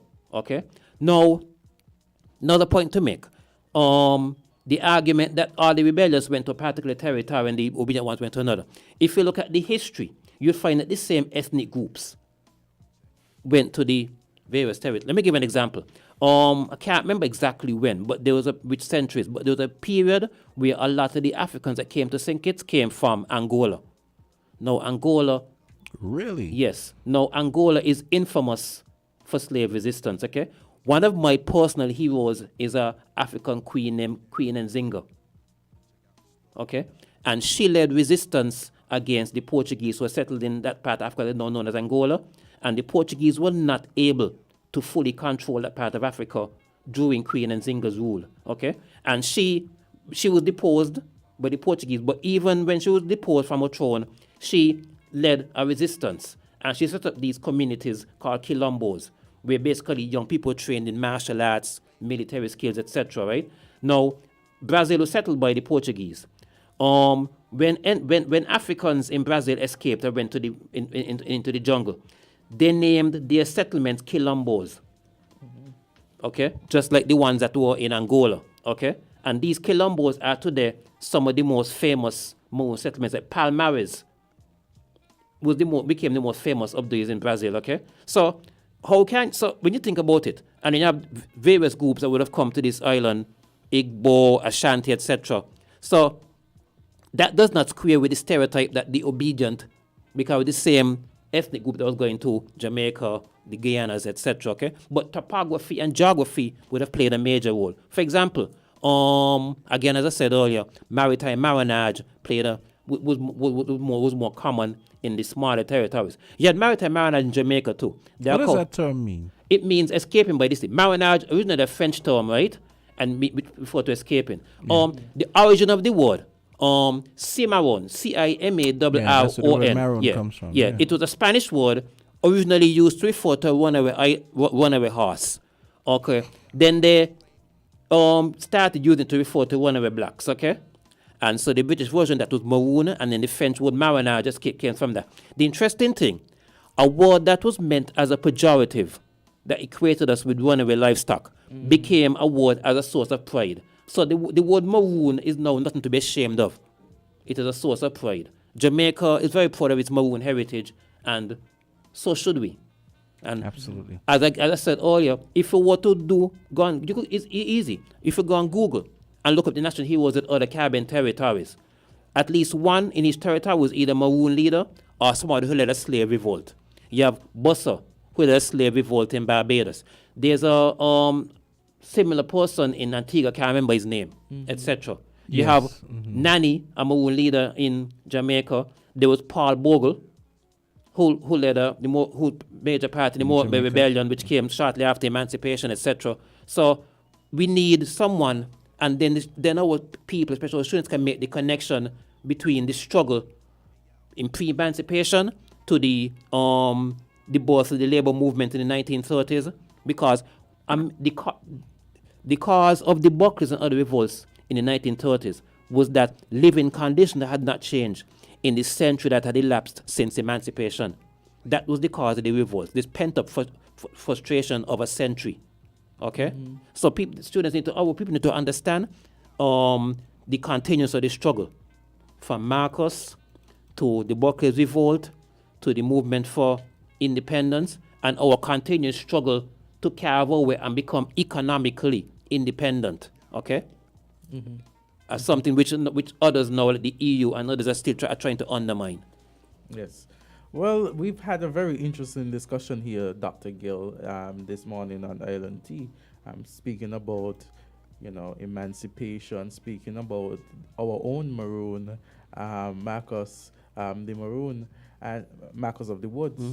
And so I think that a discussion like this, we could perhaps have a follow-up conversation even after today, Actually, talking about... Definitely. He's going to be on with Socrates on Voices next week. Next week Wednesday. Yes, So, that's good. Because clearly this needs more. Yeah. I mean, you realize I even let you go over into spin cycle. It's 7 minutes in. And Okay, sorry. Because, no, this has to be, Yes, be done, yes, it has to be done. I appreciate it. It's Emancipation Day. Really interesting topic, and I like the fact that you have given us the background story to Marcus, and very interesting to know that he was able to, fight off the English, so to speak, and not be captured, even in a small island. And that is like amazing. this. No, we don't know what happened there. Yeah. One speculation that he might have gone to another island. Yes. 'Cause he might have realized he could not stay here permanently. Yes. Okay, but we don't know what happened. But he was never captured, and that adds even more to his allure, to his legend. Yes. And he should be recognized for that. Yes. So we want to say thank you. We know we have the spin cycle next, and so we want to say, everyone enjoy your day today and join us next time tomorrow. And happy next Emancipation week, Day to everyone. Yes, and same to you. Next week, I guess you'll tell them on Voices, maybe how the mechanics of the selection process. And I so have on. no idea how the mechanics. Oh, okay. Yeah, that would be but up maybe to you the. could do some research on that in the meantime. From what I understand, because the deadline to submit was yesterday. Oh, really? Yeah, yesterday was the deadline. I submitted it last week, Wednesday. Okay. So after, So you're on point. Yes. So from what I understand, sometime after the deadline, the committee will meet, and they will look at and I guess they would make a decision before independence, because National Heroes Day is the 16th of September. Man, you got this. So I would assume, let's not assume. I know for a fact that nomination, at least one other person had in the past submitted a nomination for Mark, and I only found out that it was actually there that I submitted it. I don't want to call the person's name on here without their permission, but when I was leaving the office of the secretary of the committee, I ran into an individual. He's a former colleague of mine at the college who now has a position in government, and we get along well, and ran into him, and we were talking, and I told him what I just did. And he said, I submitted that last year. And he said he never got a response. So I'm hoping that now somebody else has submitted again. And hopefully the general public, now hearing this, would be interested and will know. And let's get some critical mass. Yes, hopefully. And, yeah. Yes. All of our national heroes are deserving, and come the 16th, they should be honored. But we also need Marcus of the Woods, our most famous Maroon leader, to be nominated as a national hero as well. Absolutely. Dr. Cameron Gill, this was a pleasure, and I look forward to next week, Voices. Next week, Wednesday, when you'll be joining Socrates. Yes. And getting into this in depth and taking calls, so that's going to make it even more interesting. Yes. Looking forward to that. Yes. Thank you a lot, gentlemen, for this opportunity. Thank you. No problem. Thank you for engaging us and telling us more about Marcus. Great. Thank you. Okay. Happy Emancipation Day again. Same to you. Okay. Yes. Okay, that's going to do it for... Really appreciate it. Thanks. Yes, man, that was great. So we got Spin Cycle next. Enjoy the rest of your day. You too, Dr. Gill. Yeah, man. How was you? I gladly gave up 10 minutes of Spin Cycle. This is the kind of stuff that needs to be heard, and hopefully we'll get to debate this next week as well, when Dr. Cameron Gill joins Socrates on Voices. Spin Cycle coming up next. Found the sound 98.9.